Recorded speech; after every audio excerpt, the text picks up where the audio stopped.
that range from 145 yards to 240 yards, and a few that fall in between. And again, that would set up the same way for the middle tees and the forward tees in terms of that variety of distance that we're looking to create through the plan I've proposed. Which brings me again to one of my favorite subjects. I've been presented with a question, some people who've studied the plan that we've presented, as to why the par is 34-36, par 70. You know, as golf course architects, excuse me, as golf course architects, whether we are working with a brand new piece of property to build a new course or taking a look at improving a course like the Derrick Club, basically what we're trying to do is create the best holes that we can possibly find on the property. However the par, the total yardage, the course rating, the slope, all of that stuff shakes out. That's a byproduct of guys like myself creating the best golf course that we can possibly create.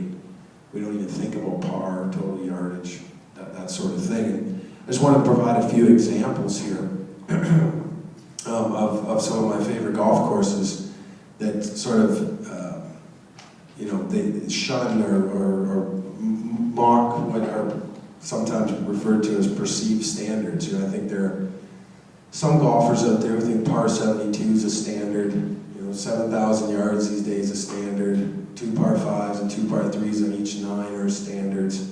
You know, the good thing is there's no standards in golf course architecture. As I said last night, you know, if we had to play golf in the fashion that we go play hockey, I don't think we'd all like the game as much as we do. You know, in other words, you play hockey in Edmonton and then you play hockey in Toronto. The rink's the same. But the great thing about golf is that everywhere we go, each and every golf course is distinctive and different. And that's one of the great attractions about golf and the great attractions about the best courses in the world. But again, just to give you some examples, I played Toronto Golf Club last week. Currently ranks 11th best course in Canada. It's probably going to jump up in the rankings because they just did a phenomenal renovation of the golf course. I was playing with my brother, who's a scratch player, and we got to about the 11th hole, and he said, you know, I haven't hit a hybrid or a 3-wood yet. And it struck me that because we hadn't played a par 5. Toronto Golf Club's par 34, 36, and you don't get to the first par 5 until the 13th hole. And there's only 2 of them on number 13 and 16. Again, 11th best course in Canada. Cape Breton Highlands Links, designed by legendary Stanley Thompson out in Cape Breton, Nova Scotia. 6th best course in Canada, another little anomaly. Features back-to-back par 5s on both 9s. Just below Cape Breton Highlands Links, I was watching the US Open this afternoon before I came here, the Olympic Club, the lake course where they're playing the Open this weekend. There's 2 par 5s at the Olympic Club, and they're on holes 16 and 17. Back-to-back par 5s, you don't play your first par 5 till you get to 16. Later this year, you'll watch the British Open at Royal Lytham in St. Anne's, another course that, you know, these are all top 50 golf courses in the world as well. At the British Open, it's par 34, 36, and Lytham in St. Anne's begins with a par 3. Marion East, next year, the US Open goes back there. Marion's a top 10 golf course in the world. This is one of my favorites, par 70. Course has 2 par 5s, they're at number 2 and number 4. And Baltusrol underneath there, same thing. They've hosted 5 US Opens. The course features 2 par 5s. They're at 17 and 18. You know, I could go on and on and on. I mean, there's so many great courses in the world that you know, that balk these sort of perceived standards that people have. But just to conclude my point, of the world's top 50 courses, only 19 of them are par 72. So if that doesn't speak to the fact that there aren't any standards and that all the best golf courses in the world were designed by people just simply trying to lay out the best holes, I don't know what does. So, which leads to a most important point, and that is that the only common characteristic that the world's best golf courses have is that they're all distinct. You know, that's Victoria Golf Club in British Columbia, where I've been fortunate to be working the last few years at restoring their course. I mean, when you're at Victoria Golf Club, you know you cannot be anywhere else. Shinnecock Hills in New York, same thing, one of my favorite courses. I mean, you just know you cannot be anywhere but Shinnecock Hills when you're there. St. George's in Toronto. Pine Valley, which has been the world's #1 golf course for 40 to 50 years near Philadelphia. You know, that's an important thing. And when I do my work, you know, I'm always comparing what we're doing to the best stuff in the world. And, you know, my plan for the Derrick Club sort of goes down that road, and I really believe that it's extremely important to create a golf course here, if we get the opportunity to implement this plan, that's distinctive. That when people come to the Derrick Club, you know, they know they're at the Derrick Club. Unique features, and thanks, Dale.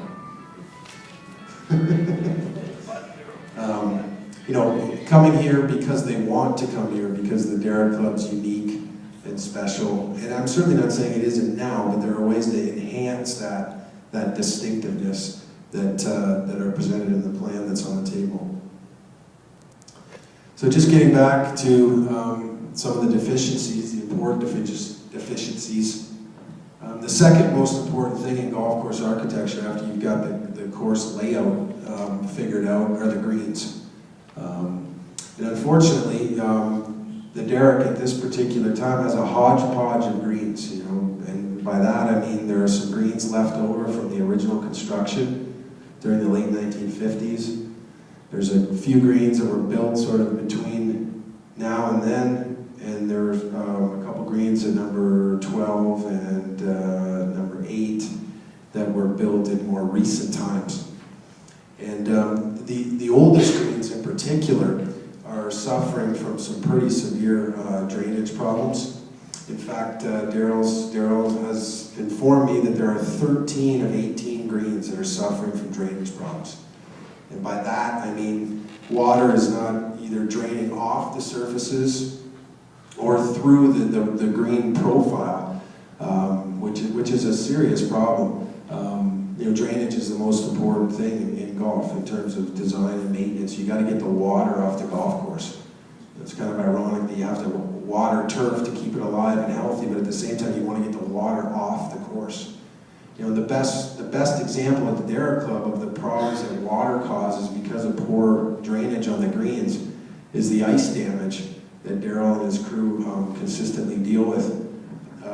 Another thing I was most shocked about when I first came to the Derrick Club was the amount of turf nursery that Daryl and his crew grow out here. I couldn't believe it. Everywhere you look, there's turf nursery. Every open space. I said, why do you have so much turf? And it's because every year the greens drain so poorly that these pockets that have developed on the greens turn into ice, and if that ice sits there for too long over the winter, the turf under the ice dies. And I often tease guys like Daryl because the best superintendents, a category that he fits in, sometimes are their own worst enemy. Because before most of the members of the Derrick Club even realize that there are drainage problems or ice damage problems or that bunkers aren't draining, you know, Daryl and his guys have the bunkers pumped out, they've got the turf replaced on the greens, and everybody says, boy, the greens are in great shape. You know, and to be honest with you, they're not. When you've got 13 greens that don't drain water, you know, that's an extremely serious problem that needs to be resolved. And another issue is the poor and inconsistent soils that the greens are made from.